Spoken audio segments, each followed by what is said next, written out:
E hoje, mais uma vez, a gente conversa com ele, porque o nosso assunto de hoje também é saúde ocupacional, medicina do trabalho. E sempre que a gente tem uma dúvida, um assunto, a gente quer informação sobre esse assunto, a gente chama ele, a gente conversa com ele, que prontamente nos atende e vem aqui para esclarecer, trazer o máximo de informação e conteúdo possível quando o assunto é esse. Doutor Saulo Soares, médico do trabalho, uma autoridade do assunto, doutor magna cum laude em Direito pela PUC de Minas Gerais, titular da cadeira 26 da Academia Brasileira de Direito da Seguridade Social, a BDSS, e a autoridade máxima, como eu já disse, quando o assunto é saúde ocupacional. E hoje a gente vai falar de um tema bem específico, um tema bem polêmico até às vezes, quando o assunto é saúde ocupacional, medicina do trabalho. A gente vai falar de ergonomia. O tema de hoje é ergonomia e análise ergonômica no trabalho. Eu já saúdo o doutor Saulo mais uma vez, agradecendo pela sua presença virtual aqui com a gente, de sempre, o apoio de sempre, a sua disponibilidade. E já começo perguntando, doutor Saulo, seja bem-vindo primeiramente e fala para a gente o que é essa análise ergonômica do trabalho, por que ela é tão importante. Bem-vindo. Exatamente. Muito obrigado, Demias, pelo convite. Então, na temática de hoje é ergonomia, né? Qual o conceito de ergonomia? Muitas vezes a pessoa lembra quando compra um produto para sua casa, e tem escrito assim, produto ergonômico, né? Aí a gente, então, associa isso à ergonomia. Mas ergonomia ainda é mais que isso. A ergonomia é considerada uma disciplina relacionada às interações entre os seres humanos e os sistemas. E ela não é uma profissão, digamos assim, própria só de uma área. A ergonomia não é só do médico, não é só do engenheiro. Então, a ergonomia é ampla. E essa ergonomia se divide em ergonomia física, ergonomia organizacional e ergonomia cognitiva. E a análise ergonômica do trabalho? A análise ergonômica do trabalho, ela está prevista numa norma específica, a norma regulamentadora 17 do então Ministério do Trabalho, atual Ministério da Economia. Ela define que o empregador tem que realizar análise ergonômica do trabalho das atividades da sua empresa, para analisar quais são os riscos ergonômicos de cada atividade e como prevenir esses riscos para que os trabalhadores não tenham adoecimento físico e nem adoecimento mental relacionado a riscos ergonômicos. Perfeito. Quando você começou a falar, inclusive me veio uma dúvida, se existia justamente algum documento, algum código, pelo que você mencionou, é uma norma, né? Uma norma, Minha isso. dúvida era essa, que se existia algum documento, alguma norma, onde tivesse assim, descritos esses critérios para que os trabalhadores desempenhem as suas funções com maior conforto, com maior segurança, algo que os norteasse. Então, existe, você chamou, a norma 17, é isso? Isso, é a norma regulamentadora número 17, e ainda tem uma novidade, tem uma previsão de ser publicada a nova NR17, com novos critérios de ergonomia. Está nessa previsão, assim, de em breve sair essa publicação. E esses novos critérios, assim, digamos, que você disse, tem uma previsão de sair essa nova norma, eles levaram em consideração o quê? E ainda, em cima disso, eu pergunto, por exemplo, o novo normal da pandemia, o novo normal que a pandemia trouxe, as questões de home office, as novas relações de trabalho, estariam, quem sabe, aí nessa nova norma? Será se estariam? Assim, é possível utilizá-las para isso. O que ela traz? Assim, vou dar um ponto. Ela aborda que tem que a empresa produzir uma análise ergonômica preliminar, ou seja, para cada atividade, todas as empresas vão ter que fazer essa análise ergonômica para verificar se tem ou não risco ergonômico. Depois dessa análise ergonômica preliminar, que se fazeria a análise ergonômica do trabalho. Isso acontece, ou seja, na prática a gente vê que as empresas, em grande parte, elas não se atentam aos riscos ergonômicos, não verifica uma prevenção de doenças físicas e mentais relacionadas a isso. E muitas das queixas dos trabalhadores são geralmente de um mobiliário que não é ergonômico, de situações até organizacionais, brigas entre colegas, problemas com chefia. A pessoa pensa, isso é ergonomia? Também está envolvida na ergonomia. Olha que interessante. Essa questão da ergonomia organizacional, o tempo de trabalho, a pressão do trabalho, tudo isso está envolvido. E para a ergonomia agora tem um novo desafio com esse chamado novo normal, com o home office. Porque agora a empresa vai ter que orientar os trabalhadores sobre aspectos ergonômicos lá na residência dele. E sempre tem essas dúvidas. E a empresa tem que assumir os custos? A empresa vai pagar uma cadeira ergonômica para o trabalhador? Vai pagar o suporte do notebook para o trabalhador? Isso é algo ainda que está assim de forma indefinida, mas se sabe que é dever do empregador cuidar e prevenir os riscos ergonômicos. E quando chegar esse questionamento em um possível debate judicial, a empresa vai ter que provar que teve esse tratamento cuidadoso com o empregado, né? Isso é algo necessário. E como que se prova isso, hein?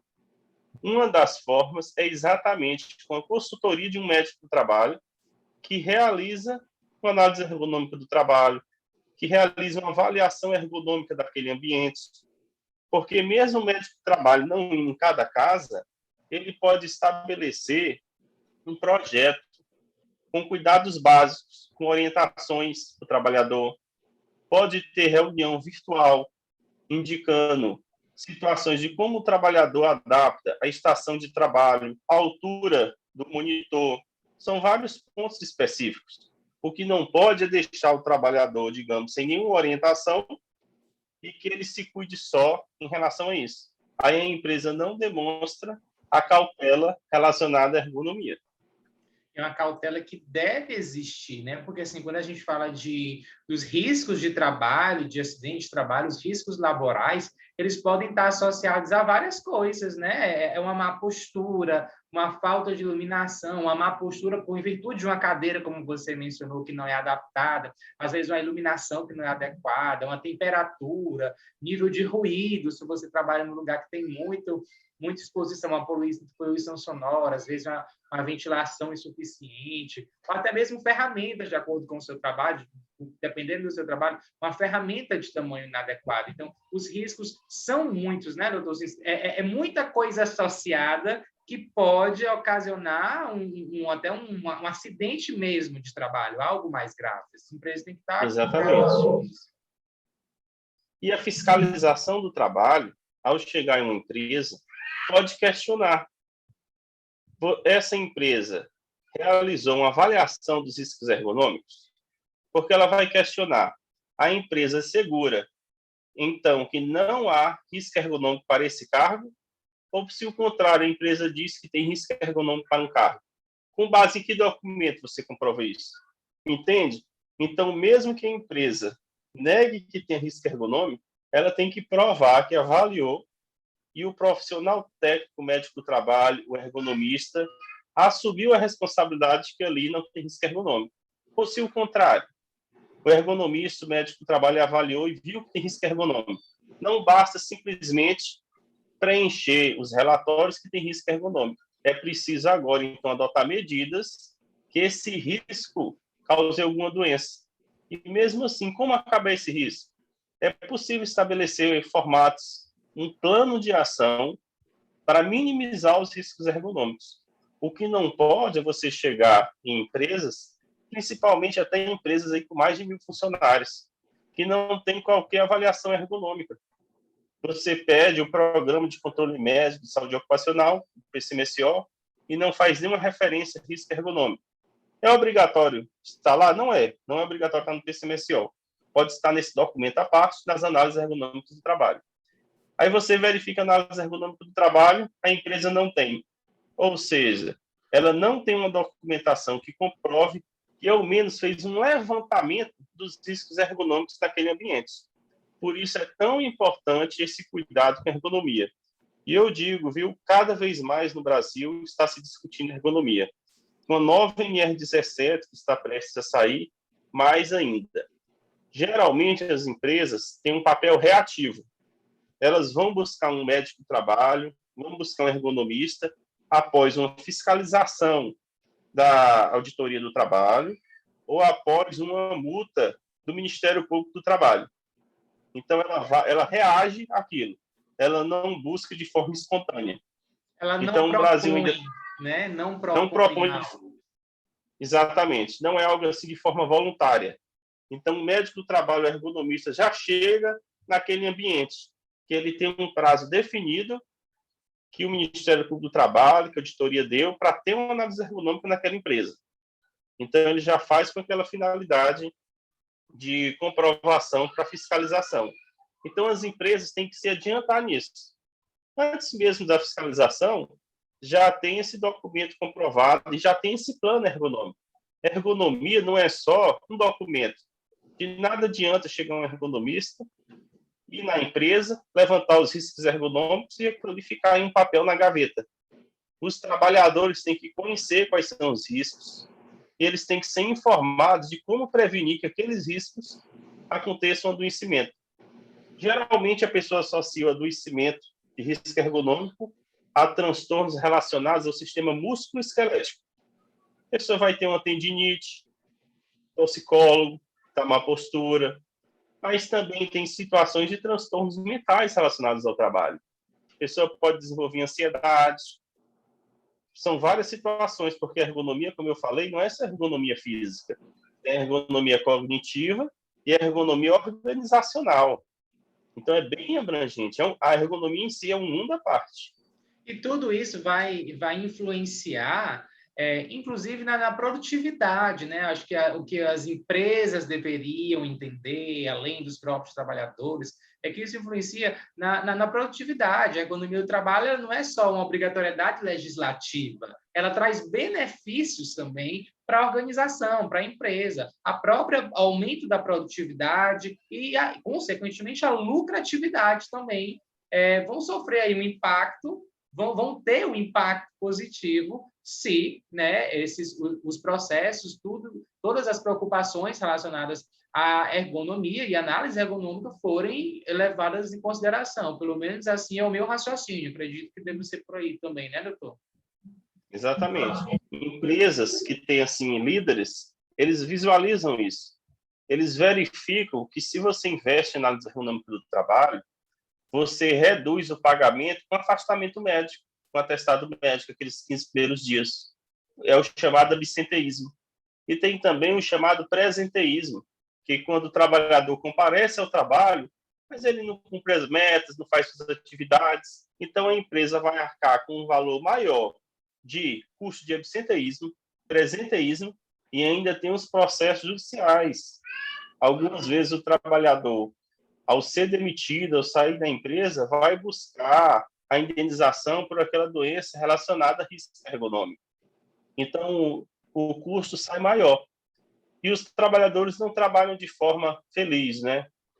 Afetando a produtividade. Por isso que tem empresa que verifica que a área de saúde ocupacional tem que ser elevada na organização. Não pode ser no organograma de forma inferior, porque ela precisa, de fato, cuidar da saúde dos trabalhadores. Há uma frase que é: a empresa que cuida da saúde dos trabalhadores, ela cuida da saúde da própria empresa, a saúde da própria organização. Isso que é interessante. Afeta até a rotatividade. Quando a empresa não cuida da saúde dos trabalhadores, a rotatividade é muito alta. E há custos trabalhistas com esse processo de demissão e novas contratações. Além do que, cria aquele clima organizacional deletério, que os empregados pensam: estou aqui por pouco tempo, logo vou buscar outro emprego, logo vou buscar outra empresa. E isso afeta que o trabalhador visualize seu propósito dentro da organização. Você não consegue detectar o que você está fazendo naquela empresa. Tudo isso porque não se cuida da saúde do trabalhador. É um avanço imenso quando a empresa verifica que há repercussão na produtividade dos investimentos em ergonomia. Doutor Saulo, é sempre um aprendizado muito grande conversar com você, porque medicina do trabalho, saúde ocupacional, Acredito que nos últimos tempos, eu falo a nível de pandemia mesmo, ela ficou muito mais em evidência. Então, discutir esses assuntos é de suma importância. As empresas têm que entender o seu papel e a importância da saúde ocupacional. Os próprios trabalhadores e colaboradores também têm que ter, e a sociedade de um modo geral. Por isso que a gente está trazendo você aqui para trazer esses esclarecimentos, essas informações, todo esse conteúdo para o nosso público. Muito obrigado mais uma vez. A gente vai dar um até logo, né, por enquanto, porque depois você vai voltar aqui no nosso site, seja no nosso site aqui do GPI, ou lá no nosso Instagram, @Instituto GPI. Você está sempre conosco trazendo essas informações para a gente. Mais uma vez, muito obrigado pelos conhecimentos aqui explanados e compartilhados. Muito obrigado, Neemias. Eu que agradeço o convite e sempre à disposição para a gente discutir sobre a medicina do trabalho, os cuidados à saúde ocupacional, que a medicina do trabalho não é focada simplesmente para reduzir acidentes de trabalho e doença ocupacional, mas para garantir uma qualidade de vida no trabalho. Isso que é importante. Muito obrigado. Eu que agradeço. Até mais.